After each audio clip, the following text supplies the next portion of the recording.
అందరికీ నమస్కారం. మీ అందరికీ తెలుసు, హుదూద్ తుఫాను దేశం మొత్తట తెలిసిందే. కానీ ఎలా ఊపేసిందో, నిజంగా ఇంత పెద్దది అవుతుందని ఎవరు ఊహించలేదు. అన్ని పండుగలు మనకుంటాయి, కానీ ఈ సంవత్సరం కాదు, వచ్చే సంవత్సరం కూడా వాళ్ళు ఏ పండుగ చేసుకోరు. అట్లా అయిపోయింది. ఏదైనా హాలిడేస్ మనం ఎప్పుడైనా సరదాగా విత్ ఫ్యామిలీతో వెళ్ళాలంటే విశాఖపట్నం వెళ్ళేవాళ్ళం, బీచ్లో ఎంజాయ్ చేసేవాళ్ళం, అరకు వాళ్ళు వెళ్ళేవాళ్ళం, అరకులో ఎంజాయ్ చేసేవాళ్ళం. కానీ ఇప్పుడు ఎక్కడ చూసినా పచ్చదనం లేదు. పచ్చదనం చచ్చిపోయింది. బతికించాలంటే అది కేవలం మన చేతుల్లోనే ఉంది. దయచేసి మీరందరూ ఇండస్ట్రీ నుంచి ఎంతోమంది హీరోలు, నిర్మాతలు ఎన్నో మండలాల నుంచి, అన్ని మండలాల నుంచి, అంటే ఇండస్ట్రీలో ఉన్న అన్ని మండలాల నుంచి హెల్ప్ చేస్తున్నారు. అట్లాగే అంతేకాకుండా అటు తమిళ్ ఫీల్డ్ నుంచి కూడా హెల్ప్ చేస్తున్నారు. ఇక మిగిలి ఉన్నది హిందీ ఫీల్డ్. హిందీ ఫీల్డ్లో ఎంతోమంది హీరోలు ఉన్నారు. వాళ్ళకి భగవంతుడు పెద్ద హృదయం ఇచ్చాడు. Like Shahrukh Khan, Salman Khan, Hrithik Roshan, Aamir Khan, Amitabh Bachchan family and ఎంతోమంది హీరోలు, నిర్మాతలు, హీరోయిన్లు ఉన్నారు. వాళ్ళ సినిమా కూడా మన ఆంధ్రప్రదేశ్లో ఆడుతుంటాయి.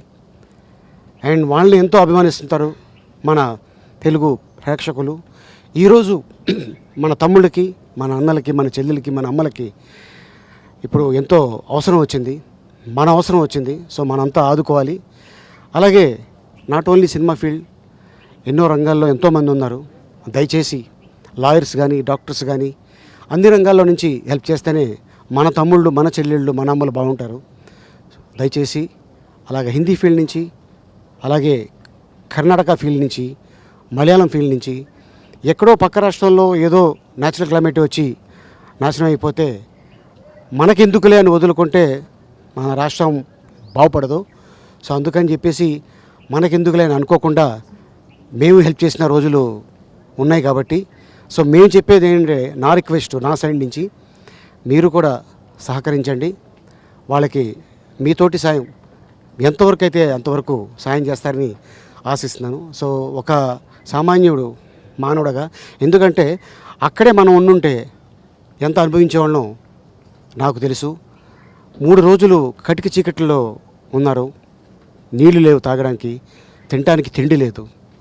అంటే ఎటువంటి కమ్యూనికేషన్ లేకుండా 3 రోజులు ఉన్నారు. అది కూడా ఏంటంటే గవర్నమెంటు తెలుసుకొని ముందు వచ్చింది కాబట్టి ప్రాణ నష్టం తక్కువయింది. సో ఆస్తి నష్టం అయితే ఎక్కువ జరిగింది. ఆస్తి సంపాదించుకోవాలంటే చాలా కాలం పడుతుంది. అందుకని చెప్పి దయచేసి ప్రతి మనిషి కొద్దిగా హెల్ప్ చేయండి. హెల్ప్ చేసేలాగా మీరు కూడా ప్రయత్నించండి.